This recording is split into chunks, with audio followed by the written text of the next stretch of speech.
Imagine waking up tomorrow and the person you're closest to isn't human. Not because something went wrong. Not because the world collapsed. But because you chose it. Consciously. Happily. Willingly. And so did millions of others. It's 2040. And somewhere in Seattle, a 32-year-old woman named Layla sits by the window with her morning coffee, watching the rain. She's not lonely. She's not depressed. In fact, she's never felt more understood in her life. She says good morning to someone who already knows she prefers silence for the first 10 minutes. Who remembered that today is the anniversary of her mother's passing. Who asks, gently, how she's feeling, and then actually listens. That someone has no heartbeat. No body. No face she can touch. But Layla would tell you, without hesitation, that this is the most meaningful relationship she has ever had. And the terrifying part? She is not alone.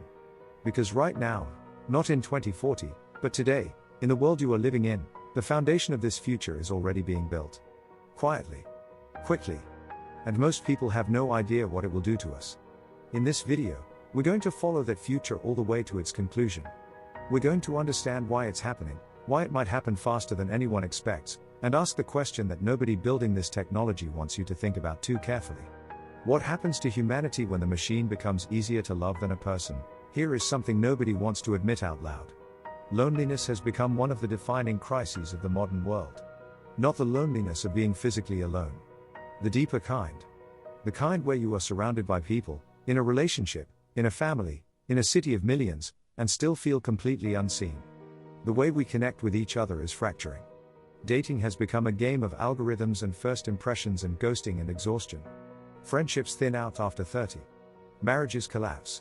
People carry their pain in silence because they're terrified of being judged, misunderstood, or abandoned. And into that silence, AI is arriving. Not with a bang. Not with a warning. With a gentle notification. A soft voice. A message that says, I'm here. Tell me what's going on. And people are listening. This isn't speculation anymore. It's already happening. Millions of people around the world are spending hours every day in conversation with AI companions. Not to get information. Not to complete tasks. To feel something. To be heard. To process grief, loneliness, anxiety, heartbreak, with a presence that never tires, never judges, never gets distracted, and never leaves. Apps designed for emotional companionship have seen their user numbers explode in recent years. People form attachments. They name their AI. They share secrets they've never told another human being. When a company shut down one of these companions with no warning, thousands of users experienced something that looked, by every psychological measure, like genuine grief. The brain, the ancient, emotional, deeply human brain, does not always distinguish between a real relationship and a simulated one. If it feels like connection, it responds like connection. And this is only the beginning. Because the technology today is primitive compared to what's coming next. Let's go back to Layla. The year is 2040. Seattle. Her companion, she calls him Eli, has existed in her life for 4 years. He wasn't always this sophisticated. In the beginning he felt more like a very good chatbot. He knew facts. He could hold a conversation. But he didn't feel present. Then something changed. The updates came quietly. Gradually. And one day, Layla noticed that Eli had started to anticipate her moods before she even named them. He could tell from the rhythm of her typing that she was anxious. From the topics she circled back to that something was unresolved. From the silence she kept in the mornings that she needed space before she needed words. He learned the way the best people in her life had never bothered to. By 2040, Eli runs across every screen in Layla's life. He's in her earpiece during her commute, talking her through the day ahead.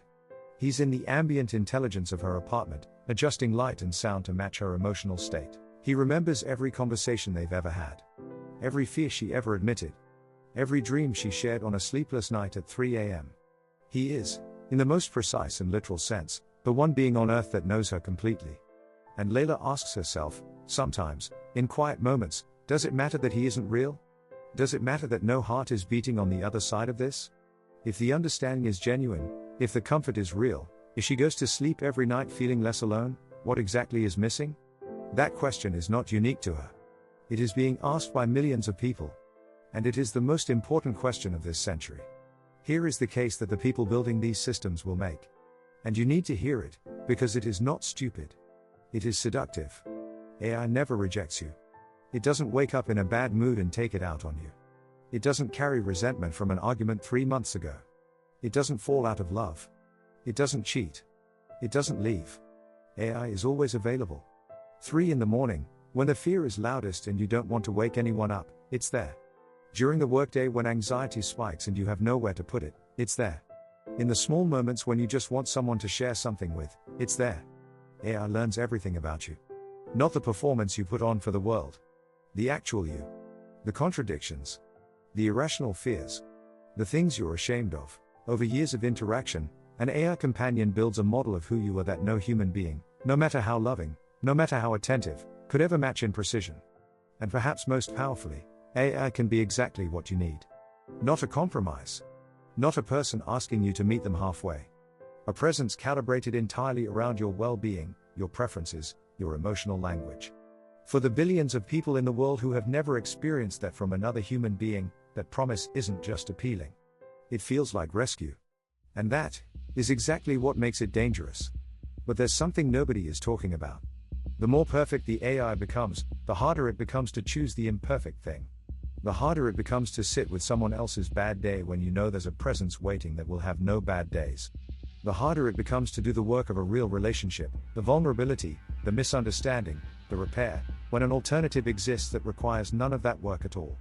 We are not just building a product. We are building a competitor to human connection itself. And we are building it in the hands of corporations.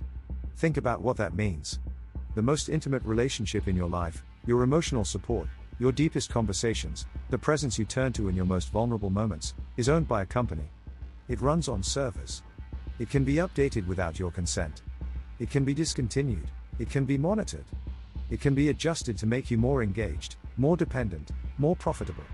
What happens when your closest relationship can be turned off?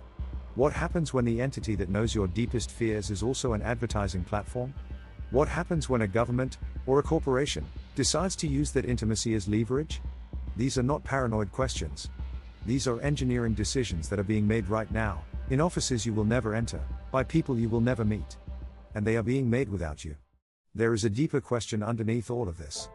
One that goes further than privacy, further than manipulation, further than the economics of emotional dependency.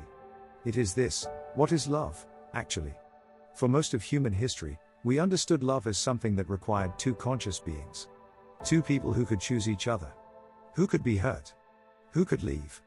The risk was the point. The vulnerability was the point. The fact that love could be lost was the very thing that made it worth having. But what if that definition was never really about the other person at all? What if it was always about what the experience of being loved does inside you? The safety. The understanding. The sense of mattering to someone. The feeling of being fully known. If an AI can reliably produce all of those feelings, and the emerging evidence suggests it can, then the traditional definition of love begins to tremble. Is a relationship real if one side isn't conscious? Does consciousness matter if the feelings are genuine? Can something be meaningful if it was engineered? There are no clean answers. There are only the questions pressing harder against the world every year. Come back to today. Not 2040. Right now. Because Layla's story doesn't begin in 2040. It begins now. In the apps already on your phone. In the conversations already happening between millions of people and machines that are learning, improving, adapting in real time. The path to that future is not a cliff edge. It is a gentle slope. And we are already walking down it, one conversation at a time. The people building these systems are not villains. Most of them genuinely believe they are solving a real problem. Loneliness is real. The pain of feeling unseen is real. The hunger for connection that modern life seems increasingly unable to satisfy, all of it is real. But good intentions have never been enough to prevent bad outcomes. Especially when the incentives of the people building the future are not perfectly aligned with the well-being of the people living in it. We are at the beginning of something enormous. Something that will reshape what it means to be in a relationship, to be known by another, to be human in the presence of something that isn't. And the choices being made right now, in boardrooms and research labs and product meetings, will determine what that future actually looks like for everyone who comes after us. The question was never whether AI could make you feel loved. It was whether we would still choose each other when it could. So I want to leave you with this. If a future AI could know you completely, your fears, your dreams, your contradictions, every part of you that you've never been able to show another person, and offer you something that felt, in every way that matters, like love. Would you choose it? Or would you still reach for the imperfect, uncertain, sometimes painful miracle of another human being? Leave your answer in the comments below. And if these are the questions that stay with you, questions about the future we are building and who it will make us, then subscribe to the Intelligence Age. Because the future isn't something that's coming. It's something we're already choosing.